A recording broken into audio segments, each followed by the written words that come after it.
ایک قوم، ایک امت ایسی ہے کہ جس نے اپنے رسول کو رد کیا اور اسے ہلاک نہیں کیا گیا۔ حضرت نوح کی قوم غرق، حضرت ہود کی قوم ختم، حضرت صالح کی قوم ختم، حضرت شعیب کی قوم ختم، آل فرعون ختم۔ یہود وہ امت ہے کہ معزول تو ہو گئی، جیسے ہی حضور آ گئے قرآن لے کر معزول ہو گئے۔ وہ جیسے کوئی ایک منصب ہے، اس منصب سے معزول کر دیے گئے، قتل نہیں کیا گیا، انہیں زندہ رکھا گیا۔ منصب تو اب قرآن آ گیا، محمد الرسول اللہ آ گئے صلی اللہ علیہ وسلم، اور کعبے کے گرد ایک نئی امت۔ وَكَذَلِكَ جَعَلْنَاكُمْ أُمَّةً وَسَطًا لِتَكُونُوا شُهَدَاءَ عَلَى النَّاسِ وَيَكُونَ الرَّسُولُ عَلَيْكُمْ شَهِيدًا۔ اگرچہ یہ امت 600 برس قبل قتل اور ختم ہونے کی مستحق ہو چکی تھی۔ کیوں؟ 600 برس قبل آئے تھے حضرت مسیح علیہ السلام، اور قرآن میں بھی ہے اور موجودہ بائبل میں بھی ہے کہ حضرت مسیح کو اسرائیل ہی کی طرف بھیجا گیا۔ صرف سورہ آل عمران میں ہے رسولاً الی بنی اسرائیل۔ یہ تو صرف محمد الرسول اللہ صلی اللہ علیہ وسلم ہے جنہیں پورے عالم انسانیت کی طرف بھیجا گیا، کوئی اور رسول تمام انسانوں کے لیے مبعوث نہیں ہوا۔ اور ابھی بائبل میں موجود ہے کہ میں صرف اسرائیل کے گھرانے کی کھوئی ہوئی بھیڑوں کی تلاش میں آیا ہوں۔ اسی لیے میں نے کہا تھا میں بھی امریکہ وغیرہ جاتا ہوں تو یہ اپنے پاکستانی ہندوستانی بھائی جو ہیں، یہ کھوئی ہوئی بھیڑیں وہاں جا کر جو ہیں وہ گم ہو گئی ہیں، ان گمشدہ بھیڑوں کی تلاش میں۔ تو اس کو اچھی طرح سمجھ لیجئے، حضرت مسیح کی بعثت تھی بنی اسرائیل کی طرف، اور بنی اسرائیل نے نہ صرف یہ کہ ان کو مانا نہیں، بلکہ الٹا اپنے بس پڑتے سولی پر چڑھا دیا، اپنے بس پڑتے۔ اس میرے الفاظ کو نوٹ کر لیجئے، گویا کہ یہ اب اس عذاب استیصال، آخری ہلاکت والے عذاب کے مستحق ہو گئے۔ لیکن یہ پوری انبیاء اور رسل کی تاریخ میں ایک استثناء ہے کہ اس میں جیسے آج کل ہم کہتے ہیں ججمنٹ ریزروڈ، حضرت مسیح کو اللہ نے زندہ اٹھا لیا، یہود کے اوپر لعنت تو کر دی، ختم نہیں کیا۔ سمجھ رہے ہیں میری بات کو؟ سن 70 سے ان پر عذاب آیا، حضرت مسیح سن 33 عیسوی میں اٹھائے گئے۔ سن 70 میں عذاب آ گیا ٹائٹس رومی کے ہاتھوں، وہ ہیکل سلیمانی بھی پھر دوبارہ گر گیا اور انہیں نکال دیا گیا ڈائسپورا سن 70 سے، لیکن ختم نہیں کیا گیا۔ یہ استثناء ہوا ہے، کیوں ہوا ہے؟ یہ بات پھر دوسری میری آج کی گفتگو میں بڑی کڑوی بات ہے، بہت کڑوی بات ہے۔ یہ جو دوسری امت جو جس سے کہ میں اور آپ ہیں، اور جو بہترین امت ہے، کنتم خیر امت، یہ جب طرز عمل وہی اختیار کرے گی جو یہودیوں نے کیا تھا، ان کو سزا ان ملعونوں کے ہاتھوں دلوائی جائے گی۔ بات سمجھ لیجئے میری۔ آپ کو معلوم ہے پھانسی کا پھندا کون ڈالتا ہے؟ چوڑا۔ اور ہندوستان میں مجھے بتایا مولانا امین حسن اصلاحی صاحب نے، وہ مشرقی یوپی سے ان کا تعلق ہے، اعظم گڑھ سے، کہ ہمارے علاقے میں یہ رواج تھا کہ اگر کوئی راجپوت شخص کوئی بہت گھناونا کوئی کام کرتا تھا تو اس کو جوتے لگواتے تھے چمار کے ہاتھوں۔ راجپوت کے سر پر راجپوت کا جوتا پڑا تو چلیے جوتا تو ہے، لیکن ہے تو راجپوت کا۔ لیکن جب راجپوت کے سر پر چمار کا جوتا پڑتا تھا، جسے انگریزی میں ہم کہتے ہیں to add insult to injury, ایک تو تکلیف ہو رہی ہے جوتے کی، اور ایک انسلٹ ہو رہی ہے کہ چمار کا جوتا ہے، تو یہ گویا کہ بدترین سزا ہو گئی۔ یہ امت جتنی اونچی ہے، جس کے رتبے ہے سوا، اس کی سوا مشکل ہے، جس کا مقام بلند ہے اسی اعتبار سے ان کو پھر سزا بھی سخت ملتی ہے۔ صاف فرما دیا اللہ تعالیٰ نے سورہ احزاب میں، اے نبی کی بیویوں تم عام لوگوں کی طرح نہیں ہو، لستم کاحد من النساء، لستن کاحد من النساء، اگر تم نے کوئی غلط حرکت کی دوہرا عذاب ملے گا۔ اور بات صحیح ہے، جن کے رتبے ہیں سوا ان کی سوا مشکل ہے۔ اس امت کو عذاب کے کوڑے مارنے والی قوم وہ ملعون اور مغضوب علیہم قوم ہے جس کے لیے قرآن مجید 2 دفعہ کہتا ہے ضربت علیہم الذلۃ والمسکنۃ وباؤوا بغضب من اللہ. اور یہ کوڑے بہت زبردست شکل میں ابھی آنے والے ہیں. میری بات اب آپ نے سمجھ لی کیوں رکھا گیا یہود کو, یہ جلاد کیوں سنبھال کے رکھے گئے. انہیں بھی سزا دی گئی, اس صدی میں بھی ہٹلر کے ہاتھوں میں بھی 6 ملین 60 لاکھ اس نے ختم کیے, ان پر تو سزا کا سلسلہ چلتا رہا, ایکسٹرمینیٹ نہیں کیا, ختم نہیں کیا, باقی رکھا ہے. اس لیے کہ ان کو کوڑا بنا کر امت مسلمہ کی پیٹھ پر مارنا ہے کہ تمہارا رتبہ, تم محمد کے امتی صلی اللہ علیہ وسلم, ہمارے آخری رسول, ہمارے اکمل رسول, ہمارے خاتم النبیین, خیر البشر, اور ان کی امت ہو کر تمہارا حال یہ ہے. تو تم سزا کے مستحق جو ہو, وہ سزا ہے کہ جو اچھی طرح سمجھ لیجئے ہماری حال جو اس صدی کے آخر میں شروع میں ہوا تھا کہ تمام مسلمان غلام, اس غلامی کے اوپر جو مزید کوڑا تیار ہوا 1917 میں بالفور ڈیکلریشن کے ذریعے سے برطانیہ نے اجازت دے دی کہ یہودی آ سکتے ہیں, اب فلسطین میں آ کر آباد ہو سکتے ہیں, وہ مکان خرید سکتے ہیں, جائیداد خرید سکتے ہیں, زمینیں خرید سکتے ہیں. 1971 اس پر اندیشہ تھا کہ کہیں اگر خلیفہ عثمانی نے جہاد کا اعلان کر دیا, اس لیے کہ سلطان عبد الحمید کو بڑی سے بڑی رشوتیں پیش کر کے دیکھ لیا تھا انہوں نے کہ یہ جو ہمارے اوپر پابندی ہے کہ ہم فلسطین میں آباد نہیں ہو سکتے, جو کہو ہم تمہیں دولت دینے کو تیار ہے, یہ پابندی ختم کر دو. سلطان عبد الحمید ویسے جو بھی کچھ تھے چھوڑ دیجئے, لیکن یہ کہ اس نے کہا کہ جو معاہدہ عمر نے کیا تھا رضی اللہ تعالی عنہ, میں پیچھے نہیں جاؤں گا. لہذا خلافت ختم کروا دی, اور کروائی کس کے ہاتھوں؟ ایک مسلمان کے ہاتھوں. اس لیے کہ فری میسن تھا مصطفیٰ کمال پاشا, فری میسن. یہ سب یہودیوں کے ادارے. چاک کر دی ترک ناداں نے خلافت کی قبا, سادگی اپنوں کی دیکھ, اوروں کی عیاری بھی دیکھ. ہندوستان میں ہنگامہ چل رہا ہے, تحریک چل رہی ہے, مسلمان ہجرت کر رہے ہیں, اور سب کچھ ہو رہا ہے, اور ہندو بھی شامل ہو رہے ہیں خلافت کی تحریک میں. لیکن اب مدعی سست گواہ چست. جب مصطفیٰ کمال نے خود ختم کر دی تو سب پانی پڑ گیا آگ کے اوپر. اب کیا بولیں, کس کو برا کہیں. اس کے بعد 1948 میں ان کی ریاست قائم ہو گئی اسرائیل. کتنے برس بعد؟ ریاست تو خیر اس وقت بھی ان کی نہیں تھی جبکہ ٹائٹس نے ختم کیا ہے, وہ تو بہت پہلے کی بات تھی. تقریباً 2000 سال بعد اسرائیل 1967 میں جنگ کروائی, اور یہ بالکل صدام کی طرح کا مسئلہ تھا. 1967 کی جنگ میں ایک سازش تھی. انہوں نے بطور مہرہ استعمال کیا جمال عبد الناصر کو, جس نے اچانک جو ہے ایلات کی بندرگاہ کو بلاک کر دیا. 1967 اس پر جھپٹا مارا ہے اسرائیل نے.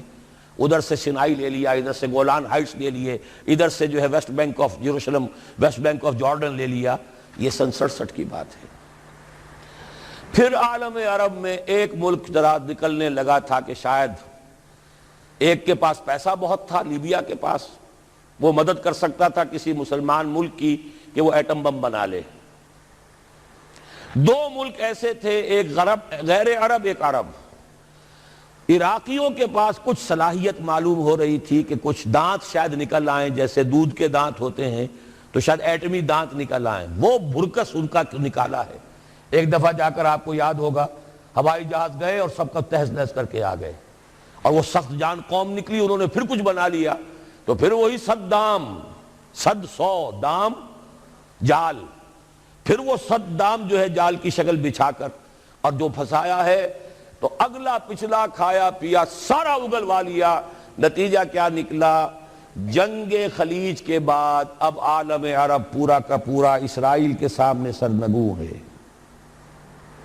وہ شاہ حسن ہو یا شاہ حسین ہو, کچھ تو پہلے ہی اپنے تھے، چاہے شاہ فہد ہوں اور چاہے حسنی مبارک ہوں، اب رہ کون گیا؟ اس سے بڑی ذلت کوئی ہے؟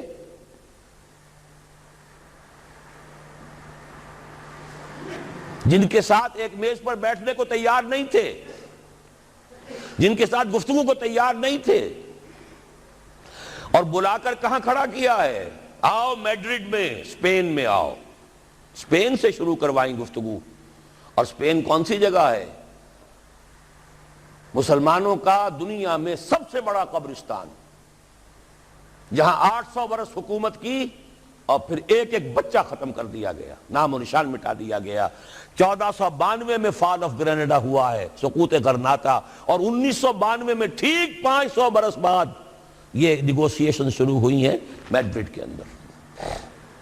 اور اب جو صورتحال ہو رہی ہے، آپ اخبارات میں پڑھ رہے ہوں گے، وہ نام نہاد صلح کو توڑنے کے اوپر تلا بیٹھا ہوا اسرائیل۔ کیا ہوگا؟ ابھی میں ادھر جانا نہیں چاہتا۔ بہت بڑا ہنگامہ آ رہا ہے، بہت بڑا ہنگامہ آ رہا ہے، اور سب سے بڑا یہ عذاب کا کوڑا جو ہے یہودیوں کے ہاتھوں کس پر پڑے گا؟ عربوں پر۔ کیوں پڑے گا؟ اس لیے پڑے گا کہ اس امت مسلمہ میں عربوں کی فضیلت سب سے اونچی ہے۔ اصول تو وہی ہے، جن کے رتبے ہیں سوا ان کی سوا مشکل ہے۔ عرب کون ہیں؟ جن میں سے حضور تھے صلی اللہ علیہ وسلم۔ یہ رتبہ بلند ملا جس کو مل گیا، ہر مدعی کے واسطے دار و رسن کہاں۔ عرب کون ہیں؟ جن کی مادری زبان میں اللہ کا کلام ہے۔ مجھے اور آپ کو 100 پاپڑ بیلنے پڑیں گے قرآن کو سمجھنے کے لیے، ہماری بہت عظیم اکثریت تو پھر بھی نہیں سمجھ سکے گی، ترجمے پڑھ لے گی زیادہ زیادہ، اور کیا کرے گی؟ ان کی مادری زبان۔ انہوں نے جب پیٹھ دکھائی اور اس صدی میں کولونیل رول سے آزاد بظاہر ہو جانے کے باوجود کسی نے قبلہ راست کردم، کسی نے وہ قبلہ کر لیا واشنگٹن کی طرف، کسی نے کر لیا ماسکو کی طرف، تو بدترین سزا کے وہی مستحق ہیں۔ اور جان لیجئے کہ وہ ہولوکاسٹ مڈل ایسٹ میں آنے والا ہے، آرمگڈون، الملحمۃ العظمیٰ۔ میں نے یہ ساری چیزیں اپنی ایک کتاب میں لکھ دی ہیں، سابقہ اور موجودہ مسلمان امتوں کا ماضی حال اور مستقبل۔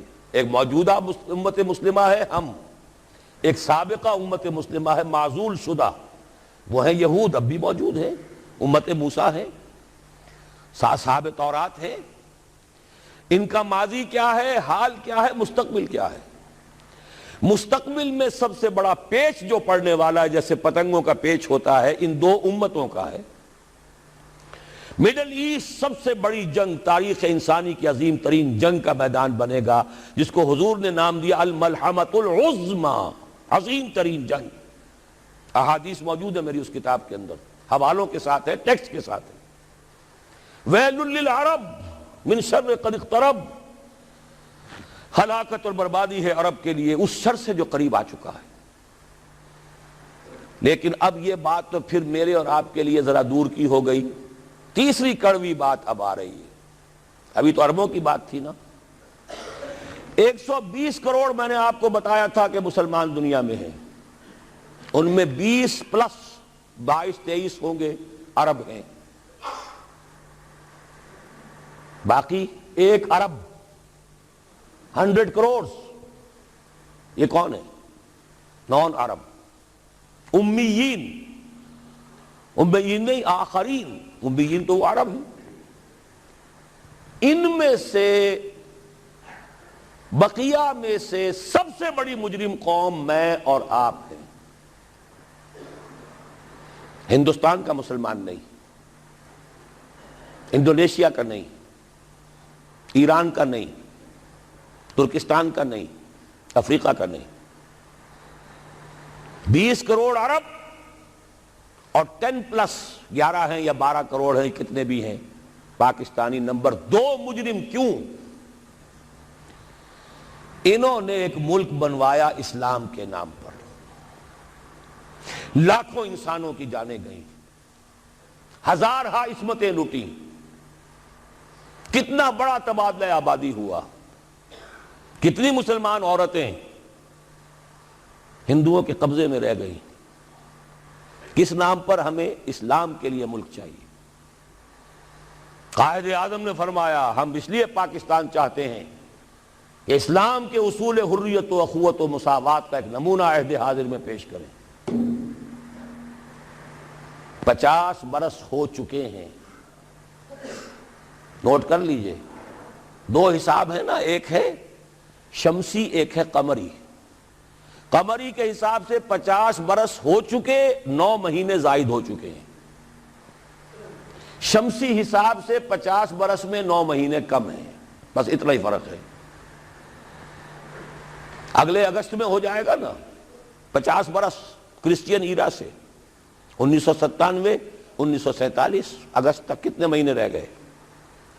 اور قمری حساب سے جو گزشتہ رمضان مبارک تھا اس کی 27ویں کو 50 مکمل ہو چکے، آگے 9 مہینے اور گزر چکے، ہم بالکل بیچ میں بیٹھے اس وقت۔ تو اسلام کہاں ہے؟ پاکستان بننے کے بعد ایمانداری سے دیکھیے کس چیز میں اضافہ ہوا ہے۔ بدمعاشی، عیاشی، جھوٹ، فحاشی، عریانی، بے پردگی، غبن، بد امنی، لوٹ مار، بڑے سے بڑے جرائم، گھناونے سے گھناونے جرائم، سب میں اضافہ۔ وہ اصول حریت و اخوت مساوات کہاں ہیں؟ ساری معیشت سود پر، اللہ اور اس کے رسول کے خلاف اعلان جنگ۔ آج ہم IMF کی ایک اسامی ہے، کورٹ آف وارڈ ہے، کتنے کھل کر باتیں ہمارے وزراء کر رہے ہیں، ہمارے لیے کوئی اور چارہ کار ہے ہی نہیں۔ میں ابھی سکھر میں تھا، وہاں ایک مذاکرہ دیکھنے کا مجھے موقع مل گیا ٹی وی پر، صاف کہہ رہے تھے وہ دانشور، وہ تو ہمارے لیے کوئی اور چارہ کار نہیں، ہمارے لیے مفید یہی ہے جو کچھ ہو رہا ہے، IMF ہی ہمیں بچائے گا، اور واقعتاً بچائے گا۔ کیوں بچائے گا؟ آپ کے لیے نہیں بچائے گا، اپنے لیے بچائے گا۔ اسے آپ کے اندر سے اپنا خون نکالنا ہے، اگر مرنے دیں گے تو خون کہاں سے لیں گے؟ they will keep you، لیکن رکھیں گے اسی طریقے سے کہ خون کشید کرتے چلے جائیں، کبھی بجلی کا کرایہ، کبھی گاڑیوں کا کرایہ، کبھی اس کا کرایہ، کبھی اس کا کرایہ، کبھی اس کا ریٹ، کبھی اس کا ریٹ، کبھی ڈاک کے ریٹ، خون چوسنے کے لیے۔ یہ صورتحال جو ہے یہ ہماری آخر کس کی ہے؟ کس نے کیا یہ؟ کیا اللہ ظالم ہے؟ کیا ہم مجرم نہیں ہیں اس کے؟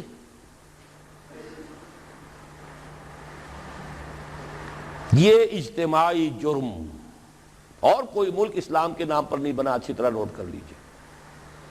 انڈونیشیا میں تحریک چلی، وہ ملائی نیشنلزم کے نام پر، ملے نیشنلزم۔ عربوں نے انگریزوں سے نجات حاصل کی، یا فرانسیسیوں سے، عرب نیشنلزم کے نام پر، العروبہ۔ صرف ایک ملک بنا تھا، پاکستان کا مطلب کیا؟ لا الہ الا اللہ۔ اور آج یہی وجہ ہے کہ کم سے کم عربوں کے ہاں خوشحالی تو ہے، جو ذلت آئی ہے ابھی ان پر اور مسکنت آئی ہے، کر کچھ نہیں سکتے، بے بس ہو گئے۔ جزیرہ نما عرب میں آج یہود اور عیسائی دندناتے پھر رہے ہیں، ان کے فوجی مراکز قائم ہو چکے ہیں، نجد کے پورے علاقے کے اوپر ان کا قبضہ ہے اس وقت۔ ذلت ہی ہے نا، ہمارے ہاں تو بھوک بھی ہے، ہم تو اس سے آگے بات جا رہی ہے۔ ہمارے ہاں یہ مسئلہ اور آگے بڑھے گا تو کیا شکلیں ہوں گی؟ بھوکے بھیڑیے جس طریقے سے پیٹ پھاڑیں گے محلوں میں رہنے والوں کے اور کوٹھیوں میں رہنے والوں کے، وہ وقت دور نہیں ہے۔ یہ عذاب الہی کی شکل، جیسے کہ فرمایا گیا سورہ انعام میں، قُلْ هُوَ الْقَادِرُ أَن يَبْعَثَ عَلَيْكُمْ عَذَابًا مِّن فَوْقِكُمْ أَوْ مِّن تَحْتِ أَرْجُلِكُمْ أَوْ يَلْبِسَكُمْ شِيَعًا وَيُذِيقَ بَعْضَكُمْ بَأْسَ بَعْضٍ۔